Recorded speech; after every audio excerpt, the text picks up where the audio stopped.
Hey everyone, this is Scott. Just want to say hello. Got a couple minutes here. I want to chat with you a little bit. We're still in the process of moving. What we're doing is we're kind of moving things into a storage area where we can kind of clean out the house and touch it up, paint it, and get it ready for sale with less stuff in there. It kind of sells a little better because it makes the rooms look bigger. But anyhow, we're in the process of doing that. My back said it's time to take a break. You can tell my voice is a little hoarse. I got a cold or something over the last couple days, and it's made my voice really hoarse. So it may sound better, it may not. Just whatever you feel, but it is what it is. So I want to take some time today and talk about getting old. And you all can look at my beard and say, okay, he's not young anymore, and I am getting old, and I know a lot of you young folks out there will snicker around a little bit and say, yeah, you're an old man, but I already have one up on you because I made it to this ripe old age, and there's no guarantee you will make it as old as me. So keep that in mind when you're thinking about old men, especially when mortality starts to sink in, probably somewhere in your 40s. That that there is a light at the end of the tunnel, and it probably is a train. So keep that in mind. But I wanted to talk to you a little bit about getting old and some of the things that I've discovered through life, and I want to share with you. There's a saying that's been around for a long time now, and I believe there's a clothier called the Old Man's Club that has it on their T-shirts and sweatshirts, and it says, "Old age and treachery beats school." Let me try that again. Old age and treachery beats youth and inexperience every time. And in a respect, that's true. And I want to elaborate on that a little bit. We talk about gaining wisdom, and a lot of people equate older people with having wisdom.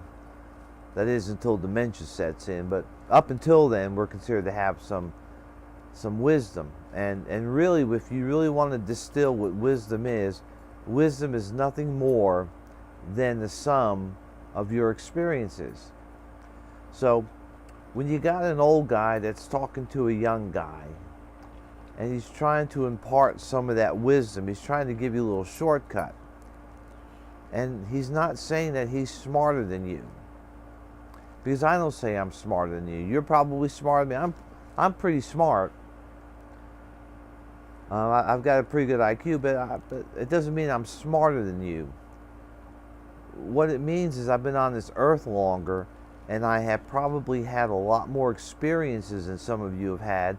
And so when I'm trying to impart some of my wisdom, some of my experiences to you, the idea is to help you, kind of give you a little shortcut. Because I used to tell my kids all the time, don't do things the way I did it, because I did everything the hard way.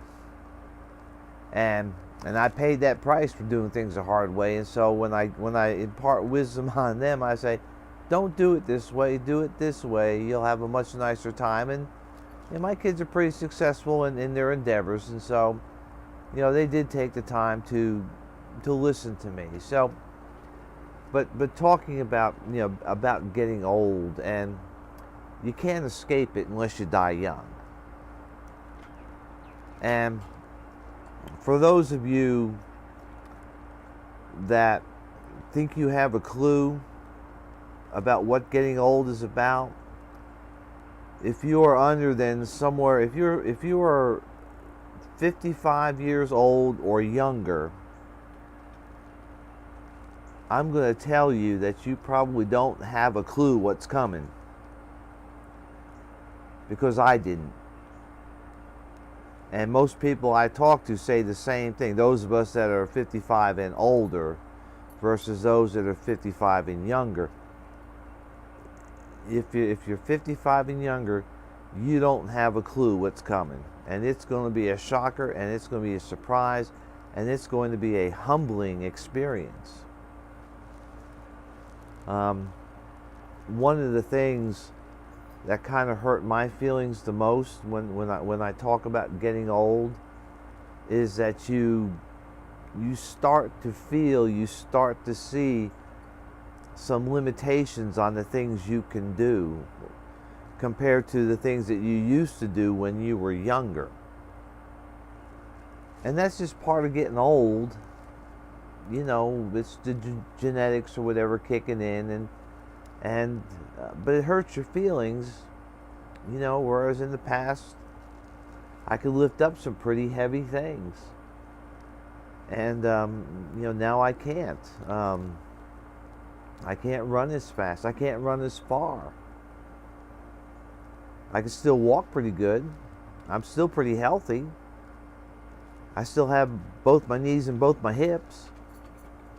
You know, that sounds funny by itself, but, you know, a lot of people, when they get up into my age, I'm in my early 60s, you know, a lot of them are having knee replacements and hip replacements. I still got mine. I'm good. I plan on keeping them. You know, some of the other things that comes across as I get older, I don't take the heat as well as I used to. I don't take the cold as well as I used to. But what I'm trying to say is, you know, when you get older, you're going to start to see some limitations. And it's going to hurt your feelings, but don't. It's just a part of getting old. And then once you work through that, it's not so bad. You know, being a graybeard is an interesting life, because you can see, you know, you can look back on life and you can see your mistakes and you can see where you did well, and then you try to help others so that they don't make the same mistakes you do.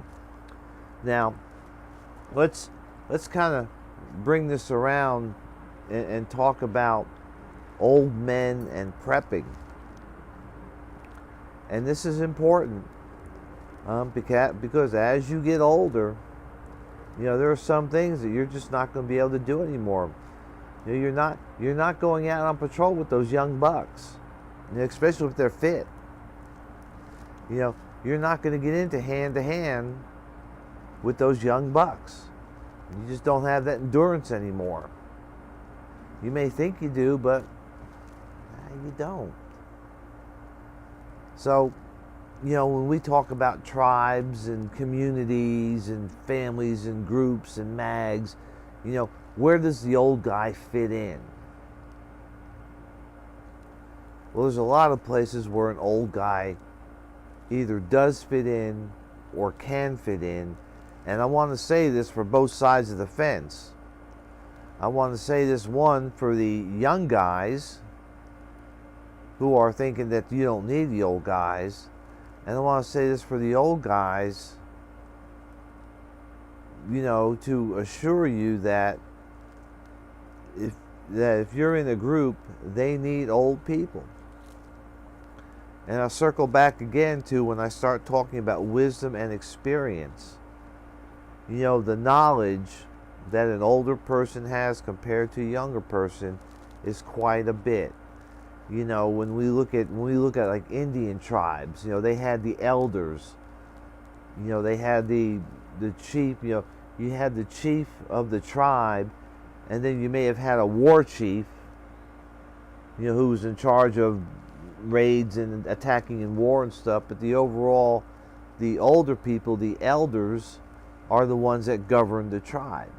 And the same thing would happen within your community. You should have a group of elders whose function is to administer and govern the tribe, to take their years and years of experience and apply it to having a successful group.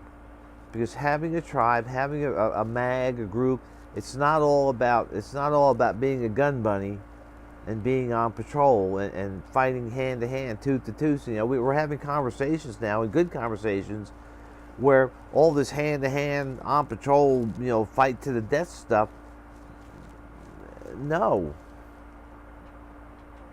And there's a lot more that you need to consider when you're putting your group together. It's not just shooting guns and, you know, playing with knives and such. You've got to think about logistics, how you're going to eat. You got to think about your health, how you're going to take care of people. You have to think about how are you going to communicate. You have to think about what is the rule of law for your tribe and your community, and who is going to administer that and who's going to enforce that. Yes, the young people might enforce it, excuse me, but it's probably going to be the older people that are going to administer it. You'll have a council. So, John Mosby in his books, Forging the Hero, he talks about why elders are important. He states some of these reasons that you are important. And then he also has a phrase in that book, says, "He who does more is worth more."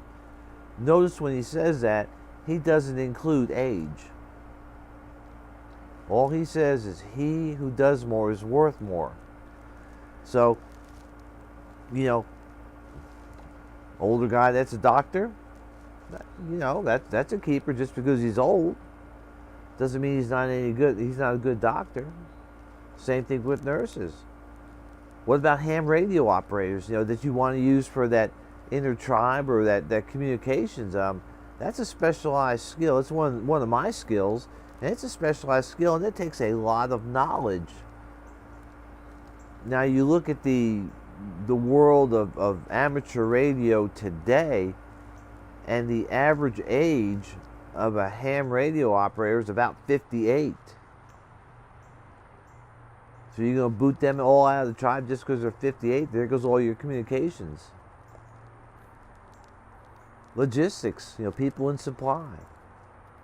Somebody has to organize the feeding and care for the people that go on patrol.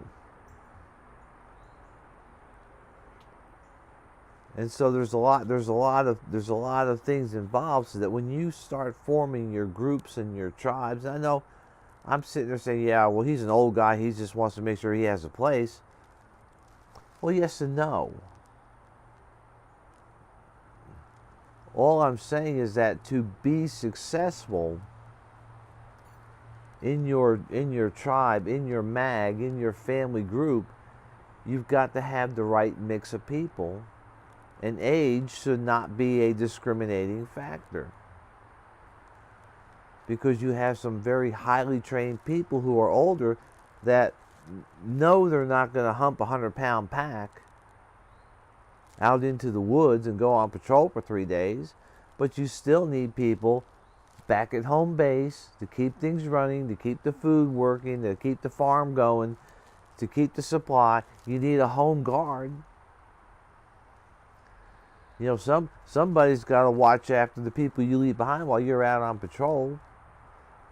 And then there's the administration. You've got to have people that can administer the tribe, to do the logistics, to do the governance, to do the laws.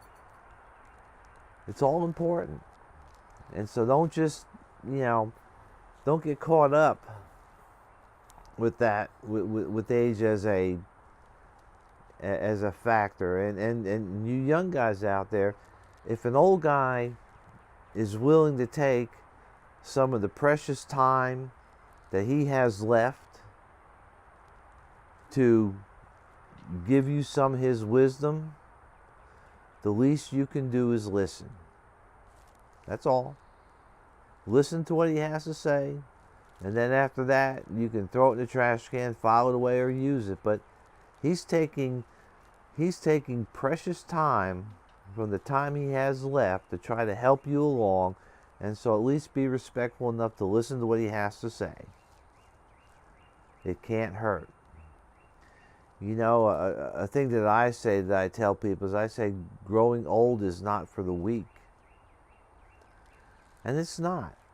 There's a lot going on when you get older. One of the YouTube channels that I pay attention to is Viking Preparedness, and the chief moderator, the chief person on there, is Pastor Joe Fox, and he talks quite a bit about grabbing that Aleve or ibuprofen bottle.